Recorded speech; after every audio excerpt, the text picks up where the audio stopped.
الحمد للہ رب العالمین والعاقبۃ للمتقین والصلاة والسلام علی اشرف الانبیاء والمرسلین اما بعد فاعوذ باللہ من الشیطان الرجیم بسم اللہ الرحمن الرحیم الحمد للہ رب العالمین الرحمن الرحیم مالک یوم الدین ایاک نعبد و ایاک نستعین اہدنا الصراط المستقیم صراط الذین انعمت علیہم غیر المغضوب علیہم ولا الضالین صدق اللہ العظیم وصدق رسولہ النبی الامی الکریم ان اللہ وملائکتہ یصلون علی النبی یا ایہا الذین آمنوا صلوا علیہ وسلموا تسلیما اللہم صلی علی سیدنا و مولانا محمد وعلی آل محمد وبارک وسلم الصلاۃ والسلام علیک یا رسول اللہ الحمدللہ علی نعمت الاسلام وکفا بہا النعمہ الحمدللہ علی نعمت الاسلام وکفا بہا النعمہ الحمدللہ علی نعمت الاسلام وکفا بہا النعمہ۔ حضرات ذی وقار، اللہ رب العزت کا بے پناہ مرتبہ شکر ہے جس نے ہمیں اپنے حبیب نبی کریم رؤوف الرحیم صلی اللہ علیہ وآلہ وسلم کی امت میں پیدا فرمایا۔ آج کی اس درس قرآن کی محفل پاک میں ہم حاضر ہیں۔ میں شکر گزار ہوں حکیم سرفراز احمد نقشبندی زیدہ شرفہ کا، جنہوں نے مجھے یہاں پہ دعوت دی اور ہمیں موقع دیا کہ ہم قرآن کریم سے کچھ نور حاصل کر سکیں، قرآن کا فہم حاصل کر سکیں۔ اللہ رب العزت ان کی اس کاوش کو اپنی بارگاہ میں قبول و منظور فرمائے۔ اللہ رب العزت ہم سب کے لیے اسے توشائے آخرت اور مغفرت کا باعث بنائے۔ آپ جانتے ہیں کہ مالک یوم الدین،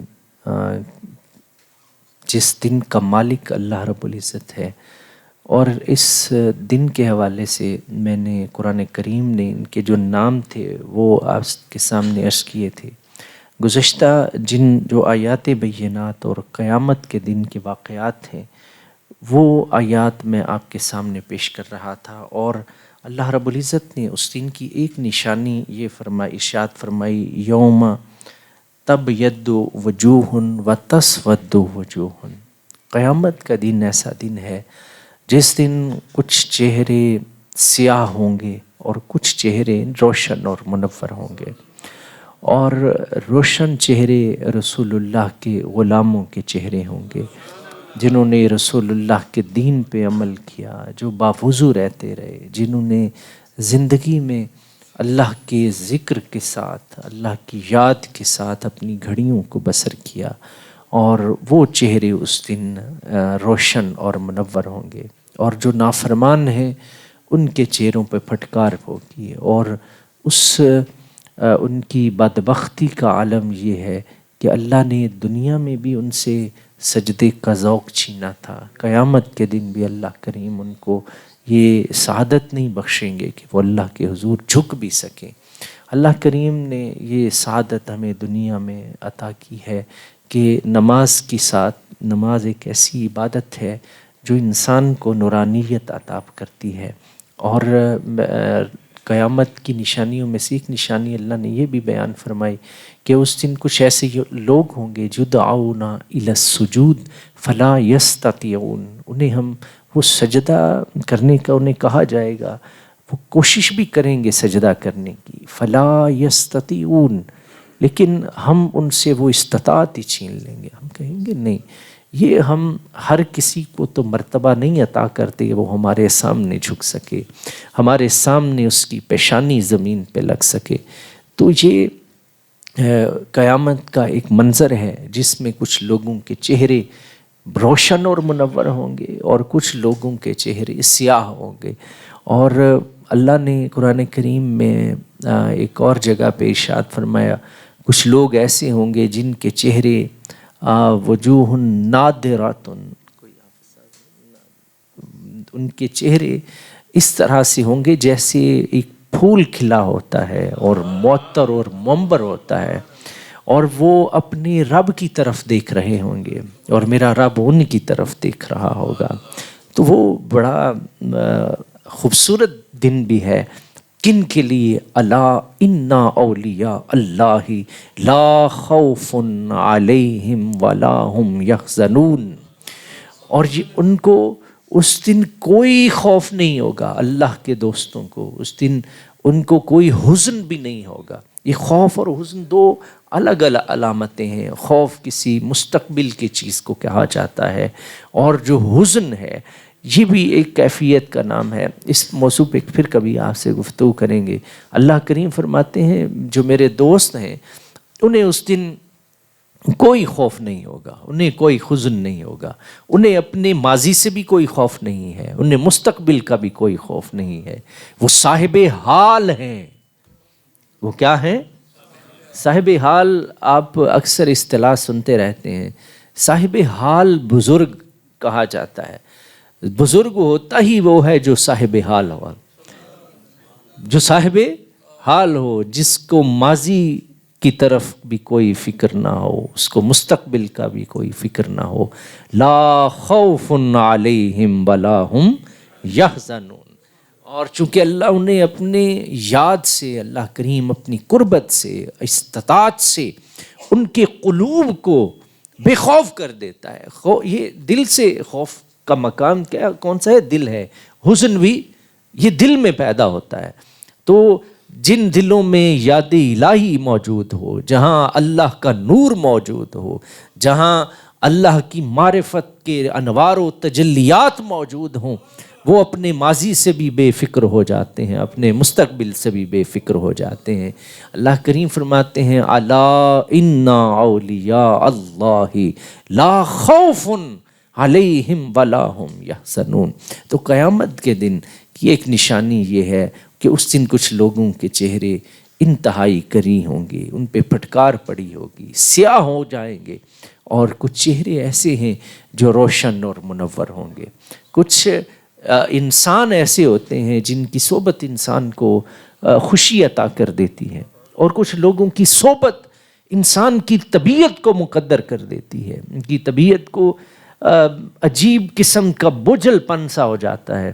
حضور علیہ الصلاۃ والسلام کی بارگاہ میں حضرت ابو بکر صدیق رضی اللہ تعالیٰ عنہ جب بیٹھے ہوتے تھے تو حضور حضرت ابو بکر صدیق رضی اللہ تعالیٰ عنہ کے ساتھ جب آپ کی محفل میں وہ موجود ہوتے تھے تو حضور کی طبیعت حشاش بشاش رہا کرتی. اس کی بہت ساری وجوہات ہیں. چونکہ حضور کے بچپن کے دوست بھی تھے, ہر دکھ کے ساتھی بھی تھے, ہر غم کے ساتھی بھی تھے, آسانی میں بھی ساتھ تھے, غم میں بھی ساتھ تھے, آزمائش میں بھی ساتھ تھے. جہاں خون دینے کی باری آتی تھی ابو بکر پہلے کھڑا ہوتا تھا, جہاں مال دینے کی باری آتی تھی ابو بکر پہلی صف میں نظر آتا تھا, جہاں اپنی جان اپنی اولاد کی قربانی پیش کرنے کا وقت آتا تھا. ایک دفعہ جنگ کے بعد حضرت آپ کے بیٹے عبد الرحمن گھر میں بیٹھے ہوئے تھے. حضرت ابو بکر صدیق سے کہنے لگے کہ آج کئی مرتبہ آپ میری تلوار کے نیچے آئے لیکن میں نے باپ سمجھ کے آپ کو چھوڑ دیا, میں نے کچھ نہیں کہا. حضرت ابو بکر فرمانے لگے اللہ کی عزت کی قسم, اگر تو ایک دفعہ بھی میری تلوار کے نیچے آتا تو اس وقت میرے سامنے نہ بیٹھا ہوتا. ہمارے لیے اس کائنات میں امتیازی لکیر اگر کوئی ہے تو وہ محمد الرسول اللہ صلی اللہ علیہ وآلہ وسلم کی ذات ہے. تو وہ کچھ لوگوں کا ساتھ انسان کو خوش کر دیتا ہے. ہمارے مسلک کے ایک عظیم حدیث پہ کام کرنے والے شارح مسلم جنہوں نے مسلم شریف کی شرح لکھی, حضرت علامہ غلام رسول سعیدی رحمۃ اللہ تعالی علیہ, اللہ کروڑوں رحمتیں نازل فرمائے ان کی قبر پر. انہوں نے کہا کہ حضور جب معراج پہ گئے, معراج پہ پہنچے, اعلیٰ حضرت کہتے ہیں معراج پہ تشریف لے گئے نہیں کہنا چاہیے. تشریف کا مطلب یہ ہوتا ہے ہم اس مسجد میں حاضر ہیں, ہم تشریف نہیں لائے. یہ مسجد ہمیں شرف دے رہی ہے, ہم اس مسجد کو شرف نہیں دے رہے, ہم یہاں حاضر ہیں. ہم جب اللہ کے گھر میں جاتے ہیں تو لبیک اللہم لبیک, مالک تیرے عاجز بندے تیری بارگاہ میں حاضر ہیں. تو اس لیے اعلیٰ حضرت کہتے ہیں یہ جملہ کہنا کہ حضور معراج پہ تشریف لے گئے تھے، یہ نہیں کہنا چاہیے. معراج پہ حاضر ہوئے تھے، وہاں سے شرف حاصل کرنے گئے تھے، وہاں سے عزت حاصل کرنے گئے تھے، وہاں سے مقام حاصل کرنے گئے تھے. تو حضور جب معراج پہ پہنچے تو علامہ غلام رسول سعیدی کہتے ہیں کہ حضور علیہ الصلاۃ والسلام کو حکم ہوا کف یا محمد فإن ربک یصلی علیک، حبیب رک جائیے، آپ کا رب آپ پر درود پڑھ رہا ہے. کہتے ہیں جب یہ آواز آئی تو یہ آواز حضرت ابو بکر صدیق کی تھی. کس کی تھی؟ حضور علیہ الصلاۃ والسلام بحران متجسس ہوئے، میں ابو بکر کو مکے میں چھوڑ کے آیا ہوں اور یہاں ابو بکر کی آواز کیسے؟ تو آپ لکھتے ہیں کہ وجہ یہ تھی کہ حضور دو موقعوں پہ خوش ہوتے تھے. چونکہ معراج جس لیے کروائی گئی تھی حضور کی طبیعت کو حشاش کیا جائے، حضور غموں سے دکھوں سے گزرے تھے اور ان غموں کا بوجھ ہلکا کیا جائے.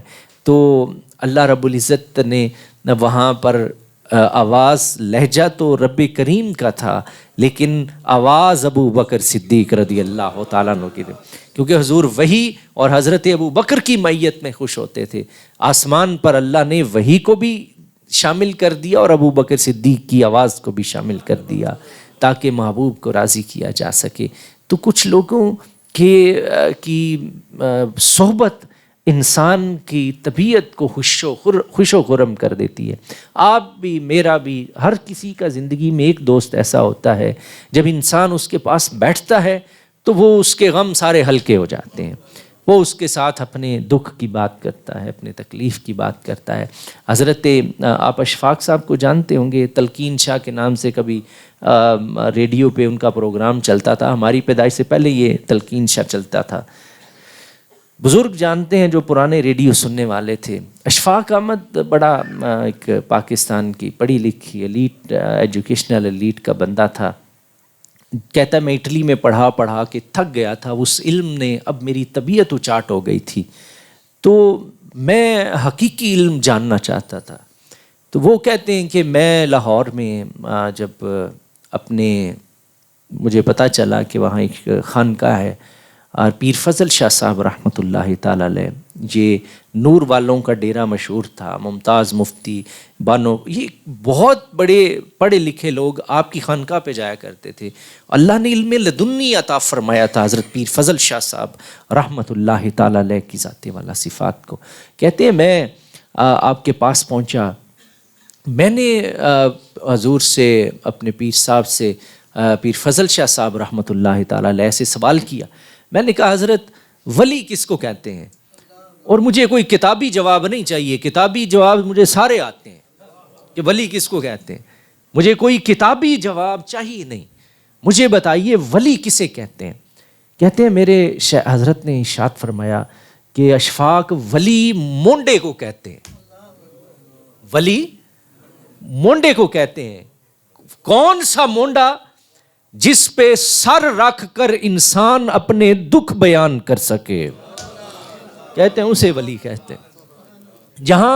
جس مونڈے پر انسان اپنا سر رکھ کر رو سکے، اپنے غم بیان کر سکے، اپنی تکلیفوں کو بیان کر سکے، کہتے ہیں ولی اسے کہتے ہیں. اشفاق پھر اس دن کے بعد سے وہاں پر دیوانہ ہو گئے. تو یہ کچھ صحبتیں، کچھ چہرے ایسے دنیا میں بھی موجود ہوتے ہیں، کچھ طبیعتیں ایسی ہوتی ہیں جن طبیعتوں کے اندر سے، جن شخصیات کے اندر سے ایسی شعائیں نکلتی ہیں جو انسان کے قلب و روح کو مسخر کر لیا کرتی ہیں. اللہ کریم نے قرآن میں ارشاد فرمایا قیامت کے دن کچھ چہرے، کیا خوبصورت آیا مبارکہ ہے. میں اتنی لمبی تفسیر نہیں کرتا کسی آیت کی، لیکن میں نہ چاہتے ہوئے بھی اس پہ گفتگو کر رہا ہوں کیونکہ یہ بڑے خوبصورت جملے ہیں. یوم تبیض وجوہ وتسود وجوہ، کہ اس دن کچھ ایسے چہرے ہوں گے جو نور سے مزین ہوں گے، نورانیت ان کے چہروں سے. یہ نورانیت صرف گورے رنگ کا نام نہیں ہوتا، یہ ایک اور چیز ہے. یہ نور کی نورانیت کچھ کسی اور چیز کا نام ہے. رسول اللہ صلی اللہ علیہ وآلہ وسلم کا چہرہ جب کافر دیکھتے تھے تو پڑھتے تھے لا الہ الا اللہ محمد الرسول اللہ۔ آج جانتے ہیں حضرت عبداللہ بن سلام رضی اللہ تعالی عنہ، یہ حضرت عبداللہ بن سلام یہود کے سب سے بڑے عالم تھے، اور اہل یہود کہا کرتے تھے کہ جب بات چلتی ہوئی عبداللہ بن سلام تک پہنچ جائے تو حجت تمام ہو جاتی ہے۔ اتنا بڑا عالم تھا کہ کہتے ہیں کہ جب جو عبداللہ بن سلام مذہب یہودیت کے لیے کہہ دے وہ حرف آخر ہے۔ عبداللہ بن سلام حضور کے ساتھ مناظرہ کرنے کے لیے آئے، بڑی عجیب و غریب لمبی نشست ہوئی آپ کے ساتھ۔ یہ میرا کبھی ادھار رہا، میں آپ کو حضرت عبداللہ بن سلام اور حضور کے درمیان جو مناظرہ ہوا تھا وہ آپ کو کبھی انشاءاللہ عزیز زندگی رہی تو آپ کے سامنے پیش کروں گا۔ کیا خوبصورت سوالات تھے اور ان کے جوابات محمد الرسول اللہ نے کیا ارشاد فرمائے تھے۔ یہ سب سے بڑا عالم تھا۔ حضور علیہ الصلوۃ والسلام کے ماننے والے کوئی نیم خواندہ لوگ نہیں تھے، اپنے وقت کے ہر فن کے امام آ کر مصطفیٰ کے قدموں میں گرے تھے۔ اللہ نے پوری دنیا سے ہیرے اکٹھے کر کے مصطفیٰ کے قدموں میں لا کر رکھ دیے تھے۔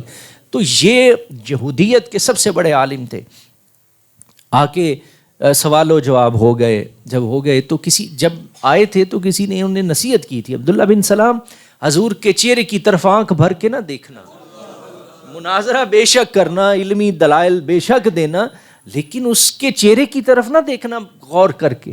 ہم نے بڑے لوگ بھیجے، واپس کوئی نہیں آیا ابھی تک۔ جو بھی جاتا ہے اس کی صحبت میں بیٹھتا ہے پھر وہ ہمارے جوگا نہیں رہتا، بلکہ وہ رب کے ساتھ اس کی لو لگ جاتی ہے۔ تو ہمارے پاس تو رہ بھی اب تو ہی گیا ہے، تو یہ نہ ہو کہ ہم تجھ سے بھی جاتے رہے۔ عبداللہ بن سلام کہنے لگے میں، یہ کیسے ممکن ہے کہ تمہیں مجھ پہ اعتماد نہیں؟ انہوں نے کہا اعتماد ہے، لیکن وہ بارگاہ ایسی ہے، ہم بڑے بڑے ہمارے تجربات کر چکے لیکن ابھی تک کامیاب نہ ہو سکی۔ تو عبداللہ بن سلام کہتے ہیں میں واپس پلٹنے لگا، میں نے کہا مجھے یہ منع کر رہے تھے کہ حضور کے چہرے کی طرف غور سے مت دیکھنا، تو دیکھیں تو صحیح ہے کیا؟ چونکہ ظاہر ہے یہودیت کے اتنے بڑے عالم بھی تھے، معرفت بھی تھی، سارا کچھ حاصل تھا۔ جیسے ہی نگاہ اٹھا کر حضور کے چہرہ انور پر ڈالی تو عبداللہ بن سلام کہتے ہیں یہ چہرہ کسی جھوٹے کا چہرہ نہیں ہو سکتا، یہ چہرہ کسی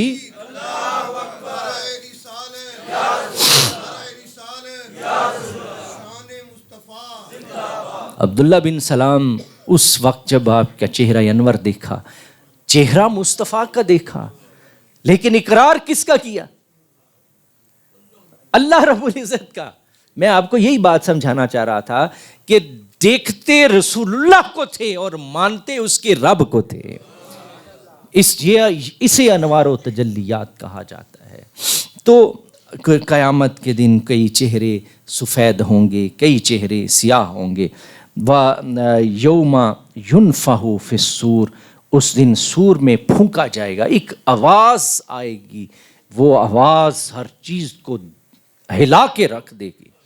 کبھی آپ بجلی چمکتی ہے تو انسان ڈر جاتا ہے، لیکن آپ جانتے ہیں وہ کس قدر شدت کی آواز ہوگی، جس کا قرآن میں جا بجا ذکر ہے۔ یوم یحمى علیہ فی نار جہنم، اس دن سونا چاندی جہنم کی آگ میں پگھلایا جائے گا۔ اس کا مصرف کیا ہوگا؟ اس سونے اور چاندی کا جہنم کی آگ میں پگھلایا جائے گا۔ اور اللہ کریم فرما رہے ہیں جو چیزیں ہم نے تمہارے لیے دنیا میں زینت کے طور پہ رکھی تھیں، ان کی حیثیت کیا تھی؟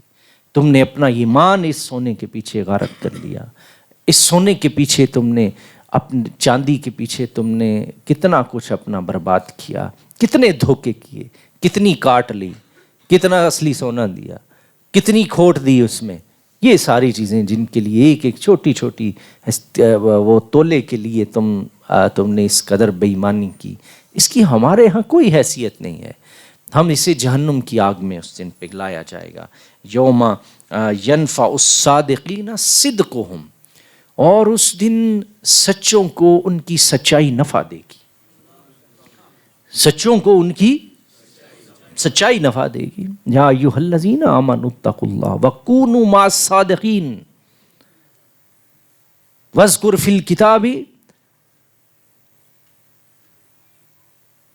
ابراہیم انہ کان صدیقا نبیّا.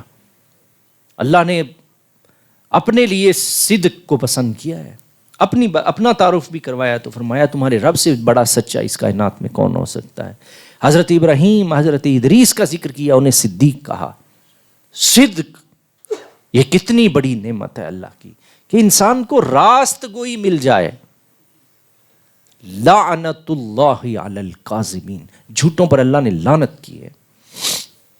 اس ملک میں ہم رہتے ہیں جہاں صبح سے ہمارا وزیر اعظم صدر سے لے کر نیچے تک کس کا کاروبار ہوتا ہے؟ جھوٹ کا کاروبار ہوتا ہے. تو یہ بہت بڑی بے برکتی کا باعث ہے, اللہ کی لعنتوں کا مستحق ٹھہرتا ہے جو انسان سچ نہیں بولتا. اور وہ اللہ نے اسی لیے فرمایا کہ ایسے جھوٹوں کی بھی سنگت نہیں, سچوں کی سنگت, اور سچے اللہ کو محبوب ہے. اور فرمایا کہ وہ صدیق اکبر بھی سچے ہیں, فاروق اعظم بھی سچے ہیں. اور یہ سچائی جو صدق ہے, اور اللہ نے یہ ایک پورا گروہ ہے صادقین کا. یہاں دوسرا صدق مراد ہے, لیکن جو صدیقین ہے یہ بھی ایک گروہ ہے. اولئک مع الذین انعم اللہ علیہم من النبیین والصدیقین والشہداء والصالحین. صرف اشارہ کرنا مقصود ہے, اس پہ انشاءاللہ تفصیل سے کبھی گفتگو کریں گے کہ یہ ایک الگ گروہ ہے. یہ وہ گروہ ہے جس نے کفر و شرک کا زمانہ پایا ہے, لیکن نہ کفر کیا ہے نہ انہوں نے کبھی شرک کا ارتکاب کیا ہے. یہ ایسے لوگ ہیں. تو اللہ کریم فرماتے ہیں سچوں کو اس دن ان کی سچائی نفع دے گی, ان کو سچائی ان کی نفع دے گی. اس لیے جھوٹ سے ہمیں جس حد تک ہو سکے بچنا چاہیے. اللہ کو ناپسند ہے کوئی شخص جھوٹ بولتا ہے. رسول اللہ صلی اللہ علیہ وسلم ارشاد فرماتے ہیں ان الصدق لا یہدی الی البر, کہ جو سچائی ہے یہ انسان کو نیکی کی طرف لے جاتی ہے. ان البر لا یہدی الی الجنہ, اور نیکی انسان کو جنت کی طرف لے جاتی. سچائی انسان کو نیکی کی طرف لے جاتی ہے اور نیکی انسان کو جنت کی طرف لے کے جاتی ہے. تو اللہ کریم فرماتے ہیں اس دن سچوں کو ان کی سچائی نفع عطا کرے گی. یوم تبدل الارض غیر الارض والسماوات, اس دن یہ زمین دوسری زمین سے بدل دی جائے گی, اور آسمان بھی کیا ہے اس کو بدل دیا جائے گا. یوم ندعو کل اناس بامامہم, اور قیامت کے دن ہم انسانوں کو ان کے پیشواؤں کے ساتھ بلائیں گے. ہم انسانوں کو ان کے اماموں کے ساتھ, پیشواؤں کے ساتھ, ان کو اس دن قیامت کے دن بلایا جائے گا. وَيَوْمَ نُسَيِّرُ الْجِبَالَ وَتَرَى الْأَرْضَ بَارِزَةً. اس آیت مبارکہ کا میں نے تشریح جو ہے وہ جان بوجھ کے نہیں کی, وہ بوجود نہیں کر رہا. اس پہ انشاءاللہ عزیز ہم تفصیل سے گفتگو کریں گے کہ یہ کون سے امام ہیں جن کے ساتھ ہمیں بلایا جائے گا. میں اس پہ آپ سے ادھار گفتگو کر کے جا رہا ہوں, پھر آپ کو اس پہ تفصیل کے ساتھ بتایا جائے گا. اس لیے میں اس کو واضح کرنا ضروری تھا کہ میں بوجود اس پہ گفتگو نہیں کرنا چاہتا تھا. وَيَوْمَ نُسَيِّرُ الْجِبَالَ وَتَرَى الْأَرْضَ بَارِزَةً, جس دن ہم پہاڑوں کو چلائیں گے تو آپ دیکھیں گے کہ یہ زمین بالکل صاف ہو جائے گی. یہ قیامت کی نشانیوں میں سے ایک نشانی ہے. وَيَوْمَ يَعَضُّ الظَّالِمُ عَلَى يَدَيْهِ, اور اس دن ظالم اپنے ہاتھوں کو دانتوں سے جو ہے وہ کھائے گا, کاٹ لے گا اپنے دانتوں سے کہ ہائے میں نے دنیا میں کیا کیا, میں نے اللہ کی نافرمانی اس قدر کی, میں اس قدر اپنے رب کا نافرمان تھا. اور وہ اس حد تک آ جائے گا کہ وہ اپنے ہاتھوں کو اپنے دانتوں سے کاٹ کھائے گا. وَيَوْمَ تَشَقَّقُ السَّمَاءُ بِالْغَمَامِ, اور جس دن آسمان بادلوں کے ساتھ پھٹ جائے گا. یوم لا ینفع مال ولا بنون, اور یہ وہ دن ہے جس دن نہ مال نہ بیٹے یہ کام نہیں آئیں گے تمہارے. یہ بیٹے اور مال تمہارے کام نہیں آئے گا.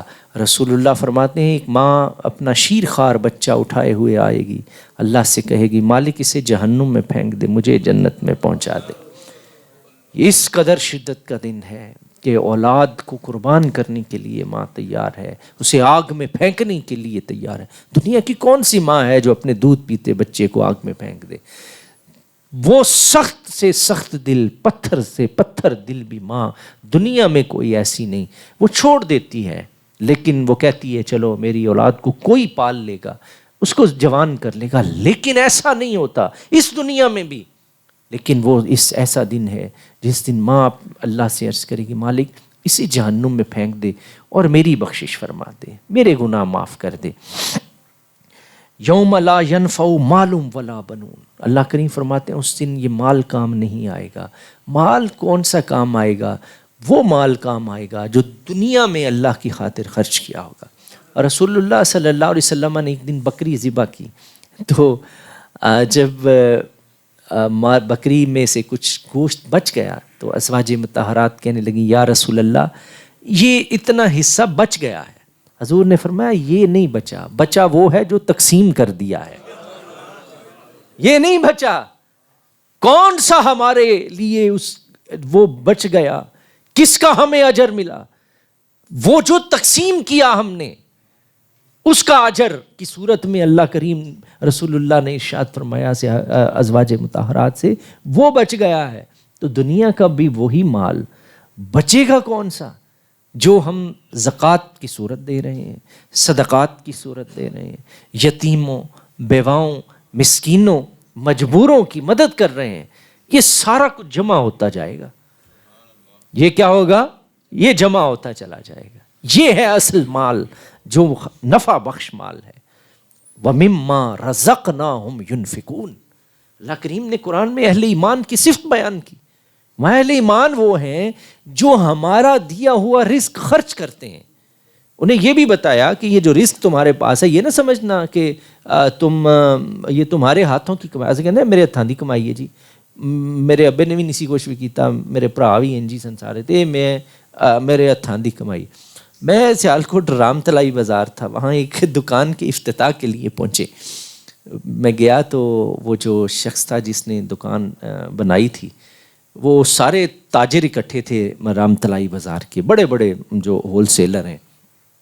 تو وہ اٹھا پہلے سے، تو اس نے وہ توجیہ پیش کی، وہ کہنے لگا پیر صاحب ایک زمانہ تھا ہم سے یہ 2 دکانیں جو تھیں وہ چھن گئیں، پھر میں بڑی محنت کی، میں بڑی محنت کر کے میں پھر آج دکان بنائی۔ میں نے کہا یہ جملے مجھے تمہارے پسند نہیں آئے کہ تم نے محنت کی اور یہ دوبارہ جہاں اس بازار میں تمہیں اتنی کروڑوں کی دکان ملی۔ میں نے کہا تمہیں کہنا چاہیے تھا کہ پہلے بھی اللہ نے لی تھی، اب بھی میرے رب نے مجھے عطا فرمائی ہے۔ میری حیثیت کیا تھی؟ یہ جو کچھ بھی ہے یہ کاروبار بھی ہے۔ میں نے اس سے کہا، میں نے کہا آئندہ یہ جملے نہ کہنا، بلکہ یہ کہنا میں اس قابل نہ تھا، میرے رب نے مجھے دوبارہ عزت دی، آج مجھے یہ دن دکھایا کہ میں اللہ کے فضل و کرم سے میں آج پھر یہاں اس مقام تک پہنچا ہوں۔ تو مال کون سا نفع بخش ہے جو ہم آگے پہنچاتے ہیں؟ یہ اللہ بتانا چاہتے ہیں یہ میں نے دیا ہے، اسے میرے حکم کے مطابق خرچ کرو۔ وَمِمَّا رَزَقْنَاهُمْ يُنْفِقُونَ۔ اس کے بعد اللہ کریم فرماتے ہیں یوم لا ينفع الظالمین معذرتهم، قیامت کے دن کافروں کو ان کی معذرت جو ہے وہ نفع نہیں پہنچائے گی۔ اس دن معافی مانگنے کا کوئی فائدہ نہیں ہے۔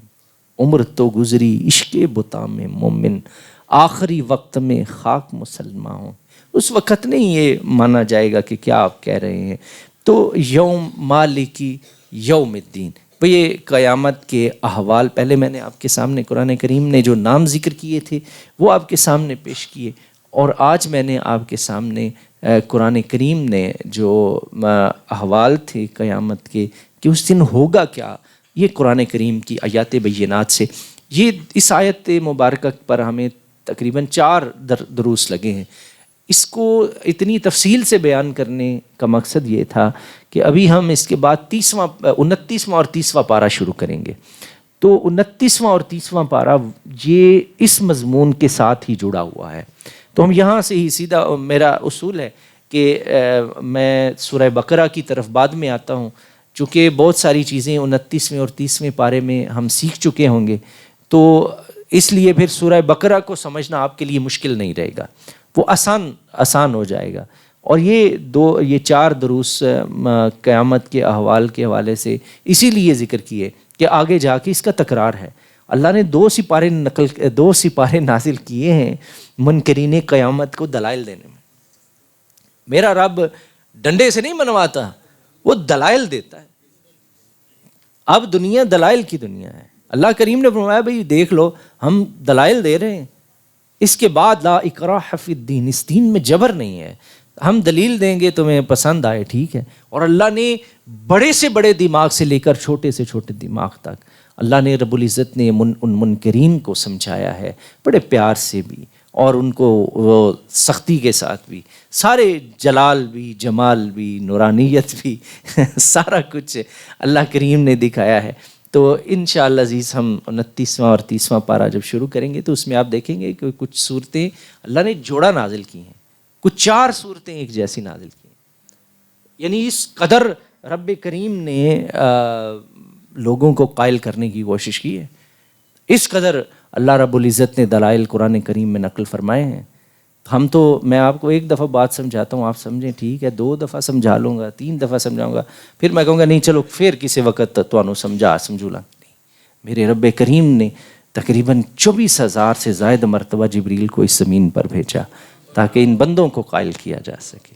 میں اپنے بندوں کو صرف اس نے پیدا ہی نہیں کیا بلکہ میرے رب نے انسان کی فلاح و بہبود کے لیے اس قرآن کو نازل کیا اور ان کی ہدایت کا سامان کیا، ان کی دنیا، ان کی آخرت اور ان کی قبر اور حشر کے لیے کی آسانی کے لیے اللہ نے یہ سارے دلائل نقل فرمائے ہیں۔ انشاءاللہ عزیز ایاک نعبد و ایاک نستعین پہ انشاءاللہ عزیز اگلے درس میں گفتگو ہوگی۔ الحمدللہ رب العالمین والصلاة والسلام علی اشرف الانبیاء والمرسلین۔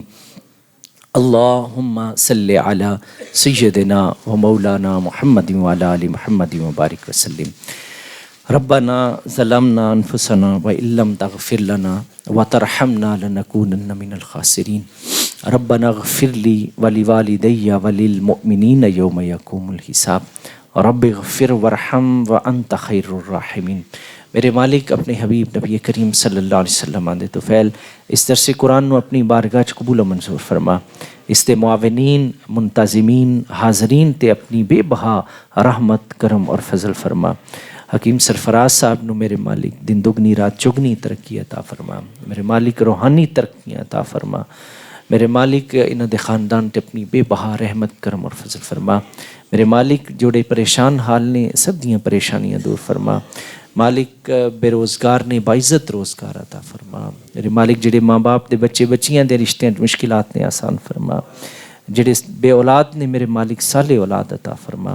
میرے مالک ساڈا خاتمہ ایمان تے فرما، میرے مالک ساڈے ایمان دی حفاظت فرما، ایمان دے ڈاکواں تو محفوظ فرما، میرے مالک خاتمہ بالایمان نصیب فرما۔